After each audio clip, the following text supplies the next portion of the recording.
Gus, thank you so much for joining us. Big couple of weeks for you ahead. Why did you decide to stand for this post to try and become chairman of World Rugby? First of all, hello, Tom. Good morning. Hope you're safe and these challenging times treat you as good as it can be. Why? I think we discuss it quite at length every time you see me. Is just my passion for the game and the transformation that the game needs. I think I take it as a responsibility. I played the game not so long ago. I had the same challenges that we have now, and not many things changed, to be honest. And I tried. I've been okay. I haven't been, and this is the thing. Most of the guys have been 30 years or 20 years in the system, like in the council and stuff. And I try to just to, when I arrive, respecting that. I'm not saying that you shouldn't be in council for 20 years, but if things are not happening, then it's just you get into the comfort zone. And I think rugby in the government body, we didn't speed up to the ways that rugby has changed since 1995 for sure. So I had two options. Or I stayed 4 more years and doing the cyclical way of doing things of World Rugby, where 5 years was one, then they give it to the other one, and then going into that sharing and staying always the same.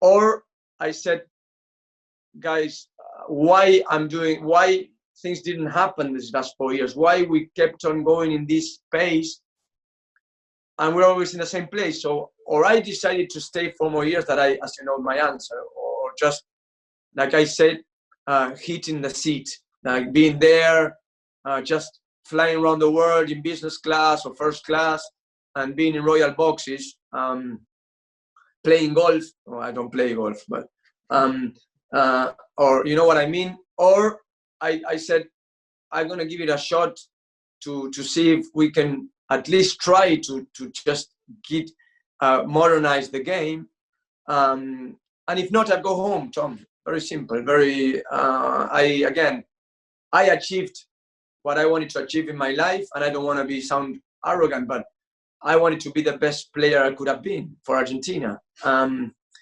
I tried my heart out. And then I wanted to be the best board member for Argentina, because we needed a change. And then for the Americas, because it needed, and we did the Americas Championship. We put Vancouver in the sevens, and we changed a lot of things. And then I wanted to be part of World Rugby, and then I become, in 2015, I became part of EXCO, and I said, we need to speed up. And then Bernard Lapasset asked me to run with him. And then Bill asked me to run with him. And I was only a couple of months into the system. I said to Bernard that he was my mentor. Bernard did the Olympic Games, a truly global guy. And he said, Gus, with you we can. And I said, Bernard, we need to line up with the more established or more conservative unions and try to change. And I said to Bill, that I met twice by then. I didn't know him very well.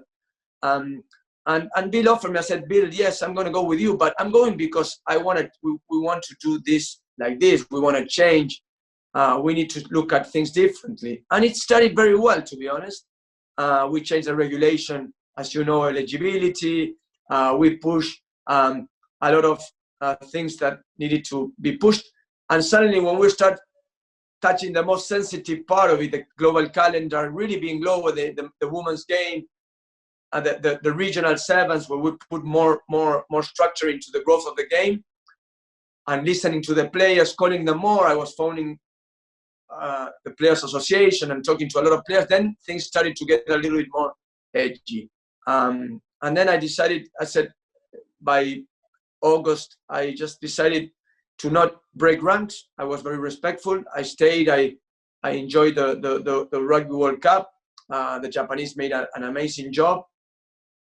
And then I said, and that's why you never heard me before until the last couple of months, where we were starting to run and this COVID-19 got in the middle. So that's why I didn't do it before. It's not that I left it at last, like people think. It's because I thought that the elections were going to be postponed. You name checked it there, the global calendar. That seems to be the central pillar to both your manifesto and Bill's. How can you solve a problem like the global calendar? Because that seems to be absolutely integral to the growth of rugby and also the sustainability of the sport.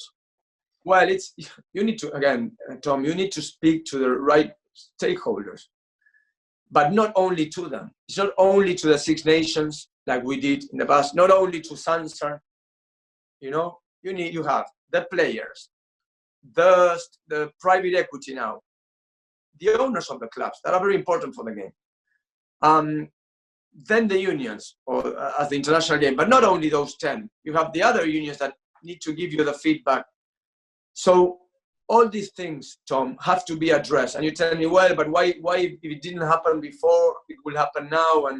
And well, I think things change. I think with this July window probably going to be cancelled or looking at, we don't know what's going to happen next month. But how that stakeholder starting to work, World Rugby doesn't have to come in and step in the unions. It's a question of working with, and that comes to the different mindset. It's not World Rugby as it's been for that you dictaminate or you want the regions and everyone to just do whatever you say. No, this is different. You need to just be part of that strategy of global but equality and help the game grow in that aspect. That's what our government bodies. You need to rethink of what World Rugby what is the purpose of World Rugby. It's not to tell Six Nations how to do the product. It's not to tell Sansa how to do the product. It's just to listen to how we can do it together. And the clubs seem to be integral to that as well, getting them on board. How would you plan if you were elected? How would you plan to kind of get them on side as well and kind of break down that impasse between club and country? Well, I give you an example.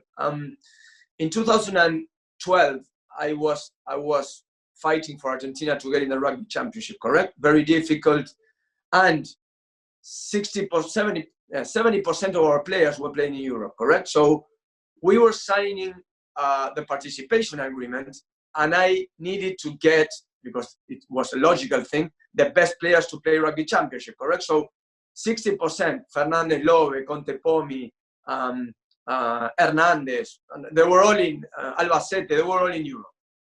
So I went club by club, and I said to Pierre Camus, Pierre, I'm going to talk to the clubs. No, I'm going to talk to the clubs. This is the way you do business. This is how you go. It's not about sending a letter to World Rugby to then send a letter. That doesn't work anymore, Tom.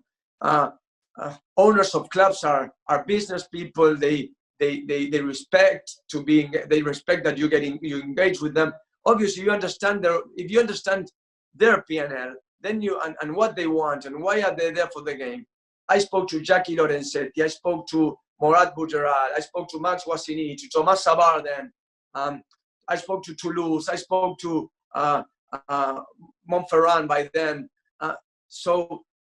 And we negotiated, and we got a good thing for the Argentinian players, for the Argentine national team, and everyone was happy, especially for the players. That at the end of the day, they were in the middle of that pool between country, and you don't have to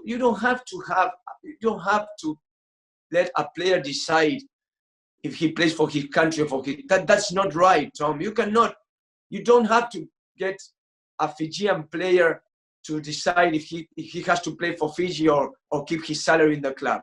We need to be better than that. We need to help that player not to make the decision. Messi for Barcelona, Tom.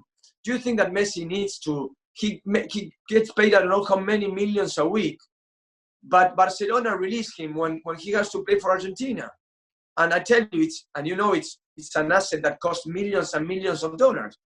But there is this relationship between, so the trust between Argentina and Barcelona. When Messi is not well, Argentina or Barcelona do not play him. You know what I mean? So that's the level of communication you have to have with the clubs. The clubs are a very important part of the economy of the World Rugby and the standards of the game. So we need to engage them regularly. And then forget about the relationship between PRL and RFU, that's fine. That's a different. That's money. It's not about that. It's about the state of the game that you have to, and you be part of that discussion. You know what I mean? It's a mindset situation. Do you think that rugby has perhaps in the past, however many years, been too concerned or too sort of hamstrung by private interest as well? Well, I guess, but that's reality. It's like my father when he said to me, "Don't play professional rugby because it's wrong." And I look at him as, what is wrong? First of all, there's a perception that owners and business people are wrong for the game or CBC. What I'm saying is, again, what do we want for the game? And we have to make sure that we lead that as a government body. We lead it.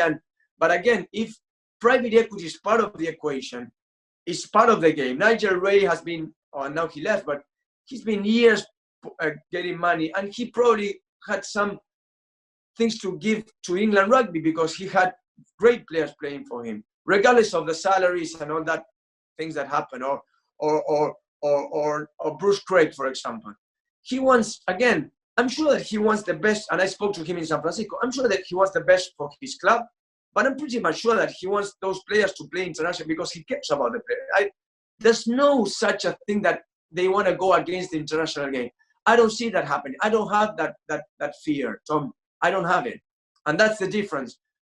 Yes, of course, there are a lot of self-interest, like you have in the nations, that you have in different nations. All of us have some self-interest when you represent your countries, because it's the nature of the game. So the owners will have a self-interest as well, and also they put money. So this is about the mindset that we need to change and how you get in. This is how you do modern governance. This is that key also in the sort of the revenue sharing models, which need to be changed to make it perhaps more equitable, and equally bringing in meritocratic systems for the Six Nations and the Rugby Championship as well? That's again revenue share, and it's not revenue share. It's equal investment mindset. That is, it's when you talk about revenue share, it looks like the Robin Hood story. You take from the rich and you give to the poor. I want, and I repeat it, I want the Six Nations to be as much as they can, but the whole system to go with them. It's not a point of having the inconsistent between such a difference between one country and the other one. It's not right playing on the same World Cup. You have to have at least some base level, and that's where you come about the revenue sharing or how you allocate. Let's look at it this way: how you allocate the investment in different ways that are more equal towards the global game. Because not only you have that equal, but also you have the investment in the women's game, in the sevens. You need to take care of many investments to grow the game, not only by the men's 15 global calendar. That, you know, we get obsessed with that, but also how you. The Nations Cup that I led was so it ticked all the boxes. Better competition for everyone, more aligned with the clubs, having better time rest for the players, and then you have more income to share with the women's game and the sevens and the technology side or whatever. Unfortunately, that fear of doing things different didn't let things to happen. The game at the moment, there's a lot of financial uncertainty, as there is in the rest of the world. The RFU have been talking about losses, the Australian Rugby Union talking about losses.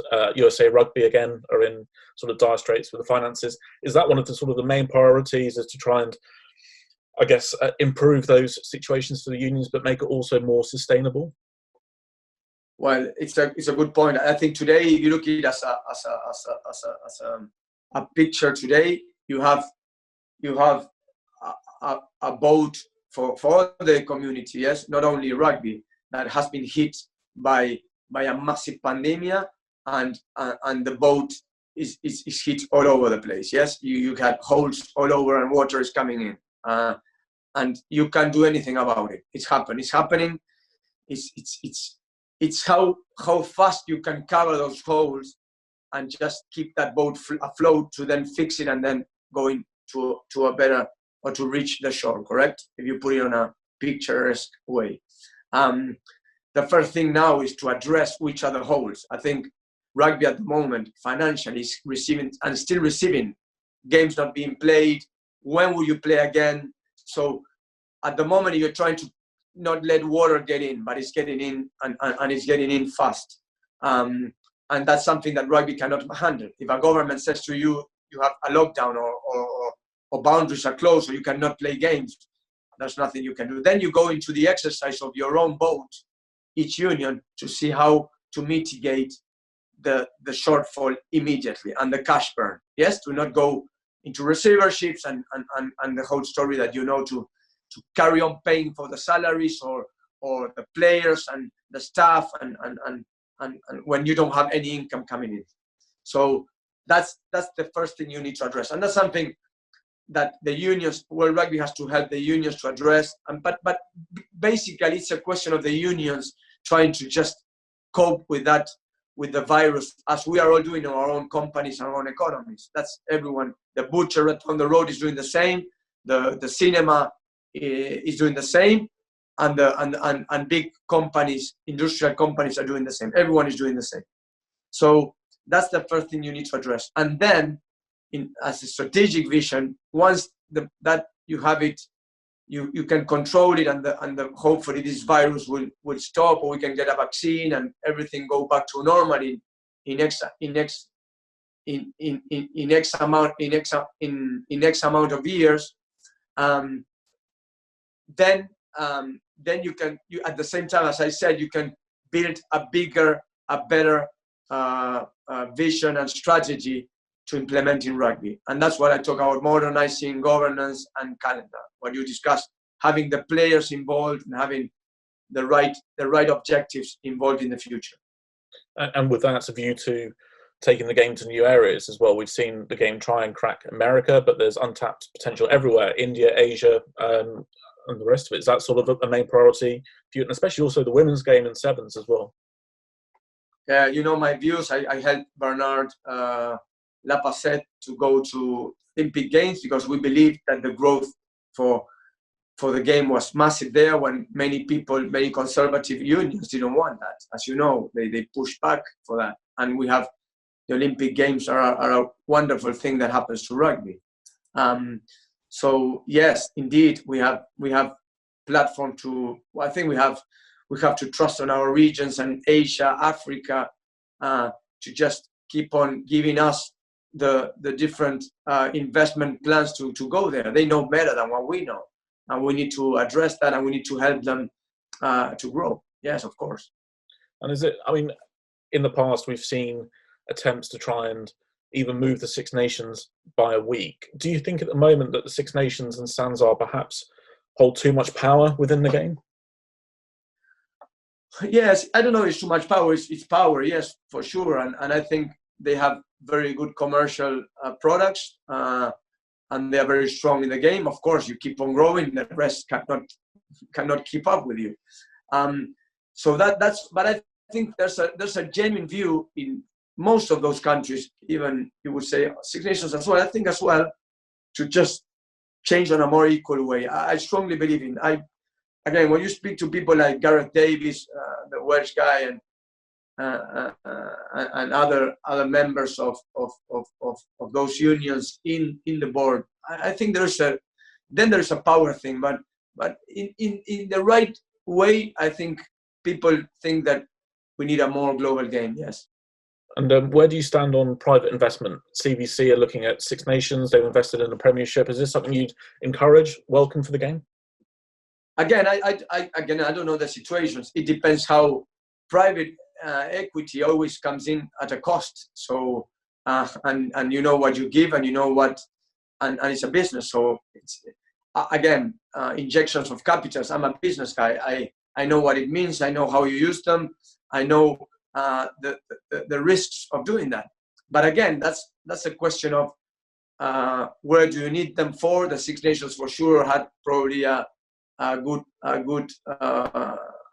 deal with them, and there's a reason why. I don't know the details, but again, I'm very happy to speak. Again, I would always be happy to engage with them, to see what is it and what is the plan. And if it helps the global game, I'd be more than happy to support it. I don't think that World Rugby, as it stands, need private equity, to be honest, as an organization. You don't have debt, not at the moment, that is considerable. You have a very good product every 4 years that gives the game a lot of most of the investments and stuff. So again, you have to see it. And Sansa also is looking at that, and I've been part of those discussions. So it's how you approach, Tom, how to approach, what is the outcome, what is the business plan, what they want, a lot of things that come into an answer towards a new partner, or when you bring a new partner, like you in your business or everyone in their business. You just de-risk, you do a due diligence, you understand why, and I'm sure that the Six Nations have gone through that, and the Premiership as well. And when you take someone to a rugby game for the first time and you try and explain the breakdown and the intricacies there, it's extremely hard. Is sort of almost simplifying rugby or simplifying the law book. Do you feel that's sort of essential to grow the game as well? Try and make it more obtainable and accessible to new fans? Look, I'm from a football country, as you know, and I always had, why rugby and football studied in the same time in this country and most in the world, and football went like this, and rugby, regardless of the different classes and all that. Let's talk about the game itself. One is very simple, and the other one is a little more complex. Correct? So that's one of the reasons that, like you say, for a boy or a girl to go out and play rugby is more complex for me to get a round ball and kick it around the park against one-on-one. It's different. It's easier. The laws are easier. We know that. And it's a different sport, and we can't compare in that part. So we love rugby, we love football. We have to make sure that the game is as simpler as we can without changing what the game is. And that's the difficult task. For example, I like to speak to the people that know about the game, people that spend 24 hours, and other coaches, correct? They spend hours to try to just those rules of the game, the breakdown, the laws of offside, how the line out, the maul, they spend it. And I spent some time in 1 month and a half, we went to a bar with the coach of the All Blacks, with the coach or the ex-coach from Ireland, and the coach from Argentina, that they know each other. And we were talking. I said, guys, how can we explore this? And they look at what this is, and said, we need most of the coaches and players to drive this. And I said, I would love you guys to drive this. They are the only ones that can give you a recommendation and bring in as well an amateur side to it, like bringing like an under-19 coach from Hoik, from Stellenbosch. You know what I mean? That not only will be looking at the speed of the breakdown of a professional elite, but also seeing how that gets touched on an under-19 in Buenos Aires in Regatas de Bellavista Club. Okay, that's something we have to do, and we have. It's like an innovation lab of not only technology but of laws as well. And we've been doing it like every 4 years and every, you know, and I think we need to have that discussion on because, as you said, the breakdown is very difficult to referee, and it's not about changing the laws. It's about understanding what you want from the outcome of that situation, for example. And just on innovation, the need for a computer game. We haven't had a decent computer game since Genelome Rugby on the PlayStation, probably, which was, crikey, probably 25 years ago now. Is that sort of thing, though, that whole side of it, bringing in the younger audience, making a computer game which is obtainable and fun and realistic and the rest of it, that seems also not one of your main priorities, but it's definitely part of your vision. Yes, and I think, again, we get it wrong. I think a computer game, and we just focus because we're used to just find something that maybe in 10 years it's not a computer game. You know what I mean? It's a way of how you interact with a screen in your eye and sending you pictures of, or I don't know. You know what I mean? It's an hologram of of players in your living room. I don't know. I don't know where we're going to go, but that's the mindset. Is how you embrace technology, and rugby is there, not on the back foot, on the front foot. If it's a combination of a co-branding with Fortnite, for example, if you have your warrior coming into a stadium and playing rugby when the cloud comes in and you're getting shot, I don't know. I'm just putting you away. Or if it's a World Rugby like FIFA game, maybe that's another option. But it's the mindset that is, we need to think of that. We need to address the fans, the young fans. We haven't done that. If you look at, and I said it the other day, and it got some repercussions, and I said it if you look at the average fan of rugby, it's over 50 white male. And that's, again, we talk about a global game. Well, we need to just, what about all the rest of, are we targeting the rest of the world? Are we targeting the young audience? I think we're not. And that's why I put there in one of my manifestos is that's what we have to explore. And it's not about that I'm a rocket science. I have 2 daughters. I love video games, as you said. I'm from the old arcade mad people that used to be hours going somewhere else to play arcade games. But it has been a revolution. In the last 30 years, we've been on a revolution of the digital era, not a rocket science. I see it in my house. Now, my daughters are doing school. They're having virtual lectures. This is how the world has become. We are in a pandemic, lockdown, doing classes by Zoom.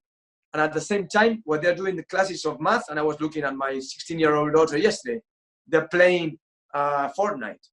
At the same moment, with a break, they switch on and off. It's amazing, and I find it amazing. And I think that's something that we need to address.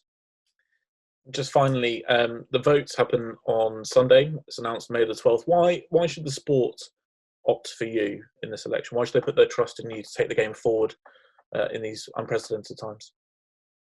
Because I think that we need to modernize the game on a more equal for women, for men, for boys, for young, for all over the world. And I believe it. I believe on it. And I love the game, and I hope I can start that change.